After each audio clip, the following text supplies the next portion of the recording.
Grotta Subentu, nell'arcana valle di Lanaittu, crocevia d'accesso agli aspri sopramonte di Oliena, Orgosolo, Torgali e Urzulei.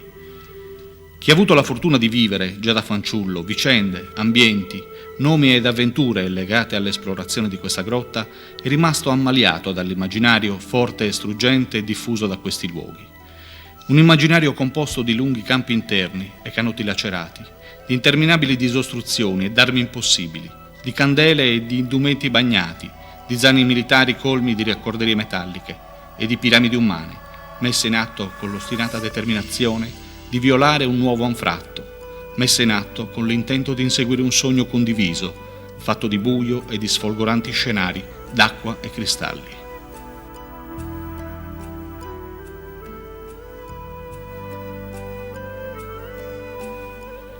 Proseguiamo noi dentro quel sogno, contribuendo a comporre l'immaginario della grotta di Subentu. Questa volta ci entriamo insieme a nuovi compagni di buio per condividere fatiche ed emozioni e per partecipare, ognuno per proprio conto, all'intima essenza di quel luogo dell'anima contenuta in ogni grotta che si infigge nel cuore della terra.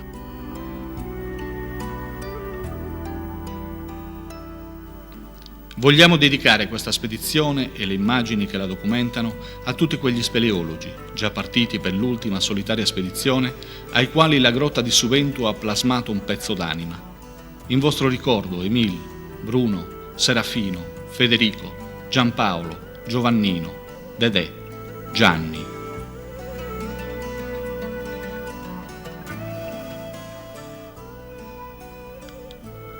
È stato facile individuare l'obiettivo della spedizione, l'esplorazione dei sifoni posti sotto le distese di sabbia delle gallerie del Sahara. Già gli speleosub inglesi nei primi anni '80 s'erano addentrati in alcuni di quei recessi allagati, facendo campo nella zona denominata diramazione Pentumas. Le relazioni originali su quell'impresa, rivelatesi nelle traduzioni imprecise ma estremamente avvincenti, descrivevano i sifoni come immensi vuoti allagati, con enormi ed interessantissime possibilità di progressione ipogea. Da subito queste informazioni avevano affascinato gli speleologi sardi, facendoci fantasticare sui contorni e le profondità dell'immenso bacino idrico ipogeo del sopramonte. Ma non altrettanto rapidamente s'era pensato alla possibilità di continuare noi quell'esplorazione. Troppe dispute tra i gruppi speleologi del Nuorese, poca propensione alla collaborazione e troppi interessi riservati da coltivare. I rilievi, e in particolar modo le sezioni della cavità elaborate dal gruppo Grotte Nuorese, avvaloravano l'interesse per i sifoni di Subentu. Da questi elaborati, infatti, risultava evidente come questi accessi altro non fossero che l'interfaccia, i punti di passaggio tra l'immenso carso allagato che alimenta le sorgenti di Sugologone e le aree di percolamento ipogee delle gallerie di Subentu.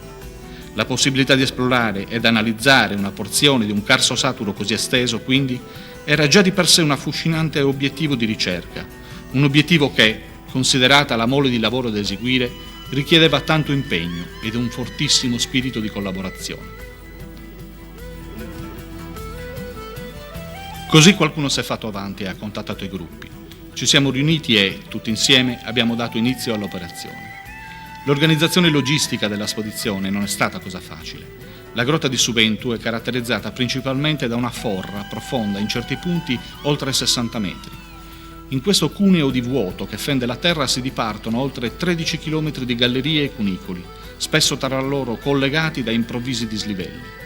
Ed è in questo ambiente che si sarebbero dovuti muovere e lavorare oltre 50 speleo. 15 di questi avrebbero svolto attività fissa al campo base Sahara, a far da supporto alla squadra di speleosub, composta da Leo Fancello, Roberto Loru e Marco Broglio. Tutti gli altri a movimentare i quintali di materiali necessari alle esplorazioni subacquee e alle riprese cinematografiche. Per dare efficacia a tutte queste attività è stato necessario svolgere una lunga fase preparatoria preliminare, condotta nell'allestimento di oltre 1500 metri di teleferiche e corrimani d'acciaio, posti lungo i 5,5 km di percorrenza ipogea che separano il campo base interno dall'ingresso. Gli speleo, ai quali è stato affidato il compito del trasporto dei materiali, sono stati suddivisi in 2 squadre che si sarebbero alternate nelle operazioni di movimentazione. Quasi a voler alleggerire l'ingrato compito, quasi a voler indorar loro la pillola, queste squadre sono state battezzate con 2 nomi ruffianamente simpatici, curiosi, carini: i portatori sani di tubolare e i signori delle teleferiche. Un modo vezzoso per addolcire la ben conosciuta trista sorte dello Sherpa.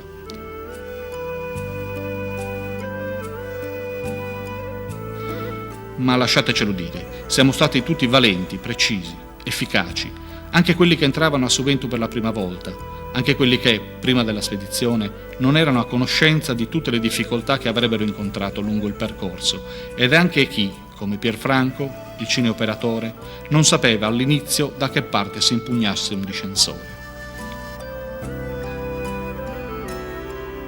Anche l'organizzazione esterna è stata curata nei particolari e una squadra d'appoggio logistico ha assunto il compito di allestire un campo presso il rifugio Picave del gruppo Grotte Nuorese, dove era assicurata accoglienza e vetovagliamento agli speleo impegnati nelle operazioni ipogee. E proprio al rifugio di Lanaitu ci si è dati appuntamento, il 4 agosto 2000, per dar finalmente inizio alla fase finale dell'intera operazione, quella esplorativa, i momenti delle emozioni e del sudore.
Arrivati finalmente al campo.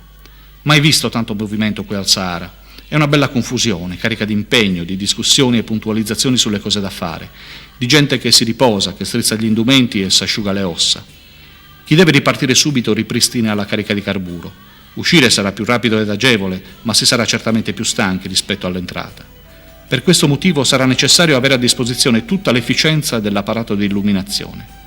Alla spicciolata, per non accalcarsi nei passaggi più stretti, qualcuno inizia ad abbandonare il campo. Bobore, per troppa fretta, si dimentica di chiudere il tubolare, dove ha già recuperato qualche scarburata. Alla prima tappa s'accorgerà e provvederà al bisogno.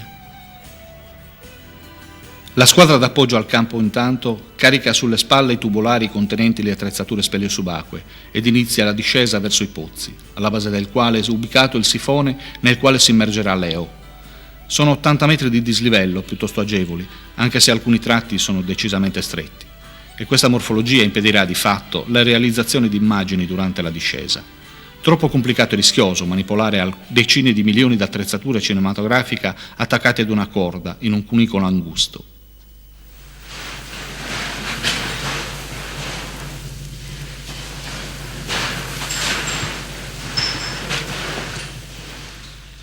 Eccoci giunti alla base del terzo sifone, quello del Sahara. Si presenta bene, ampio, comodo per espletare tutte le operazioni di vestizione. Niente a che vedere con le strettissime diaclasi esplorate nei giorni precedenti.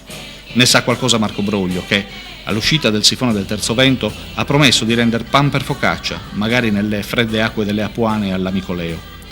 Proprio un bel sifone questo, anche se gli elementi più intriganti, sia dal punto di vista speleologico che idrogeologico, sono stati rilevati nella lunghissima condotta sommersa esplorata nel corso del primo giorno d'esplorazione, nella grande diaclasi del terzo vento.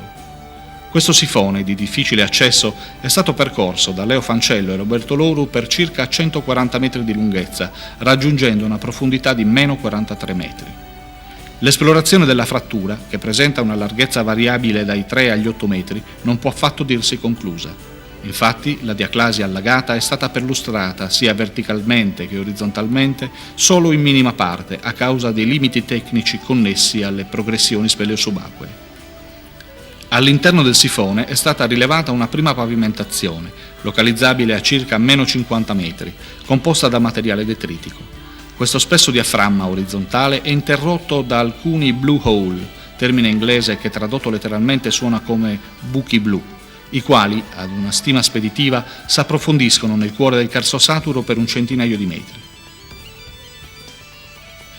All'interno del sifone è stata eseguita un'osservazione idrogeologica importantissima, la presenza di un discreto flusso idrico orientato in direzione nord. La presenza di questa corrente induce ad ipotizzare l'esistenza di una circuitazione diretta tra la cavità sommersa esplorata e l'area di risorgenza di Sugologone. Il secondo specchio d'acqua esplorato, affrontato da Marco Broglio, è posto sotto l'area della Grandissima Frana, localizzabile in corrispondenza della stessa linea tettonica generatrice dell'immenso salone di crollo della grotta di Subentu. Al sifone si accede da una stretta condotta verticale, profonda circa 60 metri e piuttosto stretta, alla base della quale si apre un terrazzino, le cui dimensioni assai ridotte limitano grandemente le operazioni di vestizione dello speleosub. In quella porzione di Carso Saturo, Marco ha esplorato un profondo salone sommerso, originato da un'intensa attività di frana e crollo. Il sifone si approfondisce per una cinquantina di metri sotto la superficie d'acqua, in un ambiente piuttosto ampio ma chiuso ad ulteriori progressioni speleo-subacquee. La caratteristica saliente di questa porzione di bacino idrico ipogeo è quella, per esprimersi con il termine utilizzato dallo speleo toscano, di pattumare molto rapidamente, ovvero di venire interessato da una notevole quantità di sedimenti in sospezione che limitano inesorabilmente la visibilità all'interno delle condotte sommerse. Considerate l'estrema fratturazione della roccia e l'erosione carsica molto intensa presente in quest'area, ci si poteva attendere un risultato di questo tipo. È anche vero che ci sognava di poter incontrare in questo sifone la prosecuzione del salone della Grandissima Frana e, quindi, immensi ambienti completamente allagati. Comunque, questo sifone pattuma. Ma ritorniamo all'esplorazione del terzo sifone, cui si riferiscono le immagini che vanno scorrendo. Leo Fancello si è immerso in una condotta assorbente impostata su una diaclasi parzialmente occlusa da materiali detritici e anche di notevoli dimensioni. La morfologia delle pareti subaeree è caratterizzata da un intenso fenomeno di disostruzione naturale in atto, che trova evidenti analogie dinamiche anche nelle sovrastanti condotte, nell'area del campo base. Nella zona del Sahara, infatti, nel corso di oltre 50 anni di osservazioni, si è potuto assistere ad una continua e sempre più rapida asportazione delle sabbie nelle imponenti dune sabbiose che costituiscono la base della cavità. Questo fenomeno è causato dall'azione erosiva compiuta da possenti venute idriche sotterranee durante i periodi di piena che, dal soprastante reticolo superficiale di corsi d'acqua, si infiltrano nell'interno della grotta. Tali violente immissioni idriche provocano in quest'area la movimentazione e l'allontanamento delle masse di sedimenti verso le porzioni più profonde del sistema carsico e quindi verso il terzo sifone esplorato. Le osservazioni effettuate da Leo all'interno della condotta sommersa comprovano questa ricostruzione dell'attività idrodinamica all'interno della grotta. Lo speleologo dorgalese, infatti, ha percorso la diaclasi per circa 70 metri di lunghezza, riscontrando sul fondo, ad una profondità di circa 23 metri dal livello dello specchio idrico, un'estesa copertura sabbiosa che si diparte alla base di un vasto salone. Questa depressione sommersa, che allarga la diaclasi iniziale sino a raggiungere un diametro di circa 25 metri, rappresenta quindi una delle tante vie di collegamento tra il sistema carsico saturo che alimenta le sorgenti di Sugologone e le soprastanti zone di percolamento delle acque. Nel caso di questo sifone, la circuitazione idrica avviene lungo antiche condotte carsiche parzialmente tamponate da estesi coltri sedimentarie di tipo sabbioso. Sì, abbiamo lavorato bene. Tante conferme alle ipotesi idrogeologiche sinora sviluppate. Tanti punti interrogativi cancellati e tanto, tanto impegno comune.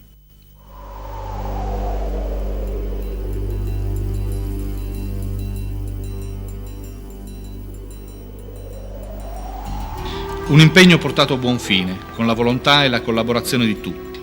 La grotta di Subentu ha concesso ai nostri occhi, come sempre accade, scenari di incomparabile bellezza e solennità, nei quali la fatica e il sudore si sono alleviati e delicatamente diluiti.